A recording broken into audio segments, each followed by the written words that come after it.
1 இயருக்கு 7% ரிட்டர்ன்ஸ் கொடுத்திருக்கு. 1 இயருக்கு 45% ரிட்டர்ன்ஸ் கொடுத்திருக்கு. 3 இயர்ஸ்க்கு 22% ரிட்டர்ன்ஸ் கொடுத்திருக்கு. 3 இயர்ஸ்க்கு 31% ரிட்டர்ன்ஸ் கொடுத்திருக்கு. 5 இயர்ஸ்க்கு 19% ரிட்டர்ன்ஸ் கொடுத்திருக்கு.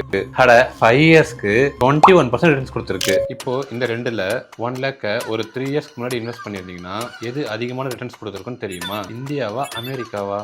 எதுலன்னு டீடைல்டா சொல்றேன். ஃபின்டாக்க ஃபாலோ பண்ணிட்டு ஃபுல்லா பாருங்க. ஒரு பக்கம் இந்தியாவோட மிட் கேப் 150 ETF, இன்னொரு பக்கம் யூஎஸோட நாஸ்டாக் டாப் 100 ETF.